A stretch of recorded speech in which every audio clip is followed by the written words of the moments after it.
చాలామంది 498 కేసు వేస్తూ ఉంటారు, విత్‌డ్రా చేసుకోరు. అలా విత్‌డ్రా చేసుకోకుంటే ఏం చేయొచ్చు మేడం లీగల్‌గా? ఒక కేస్ గురించి మాట్లాడదాం.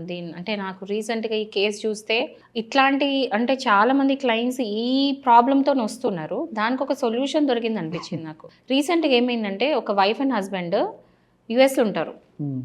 ఆ అమ్మాయి అక్కడ వాళ్ళు కొట్లాడుకున్న తర్వాత అక్కడ కేసు పెట్టకుండా ఇండియాకొచ్చేసి, ఇండియాలో పవర్‌ఫుల్ గదా! 498 అని చెప్పేసి ఇండియా నుంచి కేసు పెట్టింది. 498 వేసింది హస్బెండ్ మీద. ఆ తర్వాత కేసు నడుస్తూ ఉంది. ఆ హస్బెండ్ ఎళ్లి కేసు దానికి సంబంధించి రిప్రజెంట్ అయితా ఉన్నాడు, అపియర్ అయితా ఉన్నాడు, నడుస్తా ఉంది. అడ్వకేట్ అంతా పెట్టుకున్నారు. కొన్ని రోజుల తర్వాత ఓ సెటిల్మెంట్‌కొచ్చింది. సెటిల్మెంట్‌కొచ్చిన తర్వాత యూఎస్‌కి ఇద్దరు వెళ్ళిపోయిండ్రు.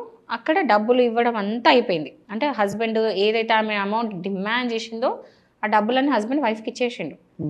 ఈవెన్ ఆ అమ్మాయి హస్బెండ్ మీద కాకుండా వాళ్ళ అత్తమామల మీద కూడా కేసు పెట్టి ఉన్నది. సో కేసు వేసిన తర్వాత మరి డబ్బులు ఇచ్చిన తర్వాత ఫేక్ 498 వేసినప్పుడు ఇక మనీ అంతా తీసుకున్నప్పుడు మరి విత్‌డ్రా చేసుకోవాలి కదా, చేసుకోకుండా అట్లనే టార్చర్ పెడతా వచ్చింది హస్బెండ్ని. ఇట్లాంటి సిచ్యువేషన్ ఎంతమంది ఫేస్ చేస్తున్నారు తెలుసా ఇండియాలో.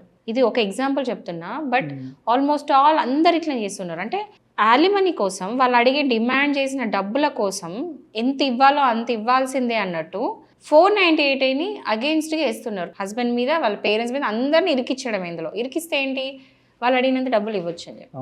అండ్ ఎప్పుడైతే డబ్బులు ఇచ్చిండ్రో ఏదో బిజినెస్ లాగా, బ్లాక్మెయిల్ లాగా, ఇటు బిజినెస్ లాగా ఏంటంటే ఇటు డబ్బులు తీసుకోవాలి, ఇటు 498 విత్‌డ్రా చేసుకోవాలి. సరే కొద్దో గొప్ప ఓకే, అక్కడికైనా నడిచిపోయింది. ఇంకొంతమంది అయితే ఇంకా నెక్స్ట్ లెవెల్ పోయి డబ్బులు తీసుకుంటారు, కానీ 498 మాత్రం ఇంకా విత్‌డ్రా చేసుకోకుండా సతాయిస్తానే ఉంటారు. సో ఈ కేసులో ఏమైంది తెలుసా, హైకోర్టులో హస్బెండ్ వెళ్ళి చెప్పుకున్నాడు బాధ, ఇట్లా నా డబ్బులు తీసుకుంది, అన్నీ వేసుకుంది, ఇంకా విత్‌డ్రా చేసుకుంటలేదంటే అప్పుడు హైకోర్టు డైరెక్ట్ అతని మీద ఉన్న అఫెన్సెస్ ఏదైతే 498 ఉందో మొత్తం క్వాష్ చేసి పెట్టేసింది.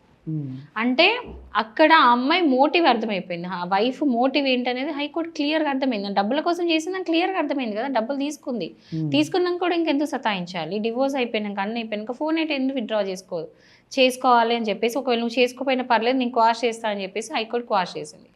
సో ఎవరైనా సరే ఇట్లా డబ్బులు తీసుకున్నాక కూడా 498 ఇంకా కేసు కొనసాగిస్తూ సతాయిస్తుంటే ఈ కేసు రెఫరెన్స్ అనేది ఇవ్వండి.